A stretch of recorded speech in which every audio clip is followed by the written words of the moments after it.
আজকে শেয়ার করছি শুটকি প্রেমীদের জন্য ভীষণই পছন্দের একটি রেসিপি। ওয়েলকাম করছি আফরিন সিগনেচার ফ্লেভার্সে লইটকা শুটকি বোনার রেসিপিতে। মুখে লেগে থাকার মতো চমৎকার স্বাদের এই রেসিপিটি একবার চলুন দেখে নেওয়া যাক। ভিডিওটি শেষ পর্যন্ত থাকার অনুরোধ রইল। লইটকা শুটকি বলেন আর যে ধরনের শুটকি বলেন, বাজারে কিন্তু সব ধরনের শুটকি ভালো মন্দ কোয়ালিটি পাওয়া যায়, সেটা একটু বুঝে শুনে নিতে হয়। এই শুটকি মাছটা প্রথমে মাথাটা কেটে ফেলবো এবং এই লেজের অংশটাও কেটে ফেলবো। তারপরে এই যে পাখাগুলো রয়েছে, এই পাখাগুলোকেও কেটে ফেলবো। তারপরে এই উপরের যে স্কিনটা, সেটা অনেকটা বেশি নোংরা রয়েছে, এই স্কিনটাকে খুব সুন্দর করে পরিষ্কার করতে হবে। শুটকি মাছ কিন্তু ভালো করে পরিষ্কার না করে যদি আপনি রান্না করেন, যতই ভালো করে রান্না করেন, জীবনেও গন্ধ যাবে না। এবং পরবর্তী প্রসেসটা চলুন দেখে নেই। প্রথমে শুটকি মাছগুলোকে আমি ড্রাই ফ্রাই করে নেব, অর্থাৎ গরম একটি প্যানে এটাকে দিয়ে দিব এবং 2 মিনিটের মতো রেখে দিব। উল্টে পাল্টে নেওয়ার পরে এখানে গরম পানি দিয়ে দিয়েছি। গরম পানি দেওয়ার পরে আবারও একটু উল্টে পাল্টে নিচ্ছি এবং এটাকে বলক আসা পর্যন্ত রেখে দেব। বলক চলে আসলেই ঢাকনাটাকে উঠিয়ে আমি চুলোর ফ্লেমটাকে বন্ধ করে দেব এবং এখানে 20 মিনিটের মতো এই মাছগুলোকে রেখে দেব। 20 মিনিট পরে আমি ঢাকনা তুলে দেখিয়ে দিচ্ছি। দেখতে পাচ্ছেন কতটা নোংরা বের হয়েছে এখান থেকে। প্রসেস কিন্তু এখানেই শেষ নয়। এই মাছগুলোকে খুব ভালো করে আবারও স্কিনটাকে তুলতে হবে। ভেতরের যে ময়লাগুলো, সেই ময়লাগুলো বের করতে হবে। দেখতে পাচ্ছেন কতটা ময়লা উঠে এসেছে এবং এটা কিন্তু এভাবে করলে খুব ইজিলি ময়লাগুলো চলে আসে। এইভাবে পরিষ্কার করে নিলে শুটকি মাছের গন্ধটা কিন্তু অনেকটাই চলে যায়। ভালোভাবে পরিষ্কার করা হয়ে গেলে আমি ঠিক 1 ইঞ্চি বা 1.5 ইঞ্চি মতো করে শুটকি মাছগুলো এভাবে কেটে নিয়েছি।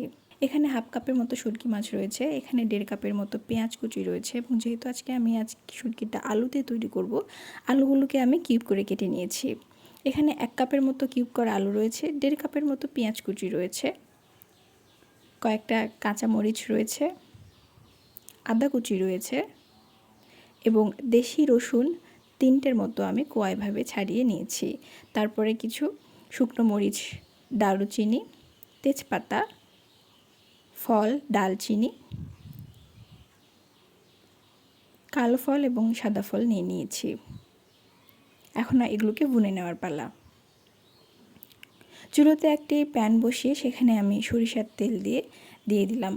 আমি শুটকি যতবারই রান্না করেছি সরিষার তেল দিয়ে রান্না করেছি, তাই শুটকি মাছের যে একটা গন্ধ বা ফ্লেভার, সেটা কিন্তু ভীষণই ভালো আসে। আপনারা চাইলে যে কোনো রান্নার তেল ইউজ করতে পারেন।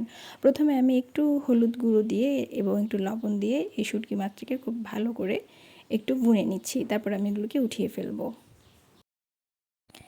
একই প্যানে আমি যে 1.5 কাপের মতো পেঁয়াজ কুচি রেখেছিলাম, সেই পেঁয়াজ কুচিগুলো আমি দিয়ে দিচ্ছি। পেঁয়াজ কুচি দিয়ে দেওয়া হয়ে গেলে উপর দিয়ে শুকনো মশলাগুলো আমি দিয়ে দিচ্ছি। এখানে রয়েছে রসুনের কোয়া, তেজপাতা, কালো ফল, সাদা ফল, দারুচিনি, গোলমরিচ এবং লবঙ্গ।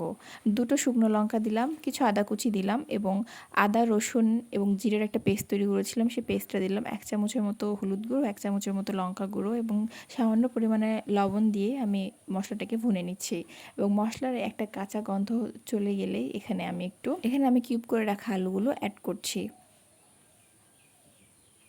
আলুগুলো মশলার সঙ্গে খুব ভালো করে মিক্সড করা হলে আমি আলুর সঙ্গে একটু লবণ দিয়ে দিচ্ছি। হাফ চামচের মতো এখানে লবণ ব্যবহার করছি। লবণটা আলুর সঙ্গে ভালো করে মিক্সড করা হয়ে গেলে আমি এখানে একটু পানি দিয়ে দিচ্ছি আলুটাকে সিদ্ধ করার জন্য।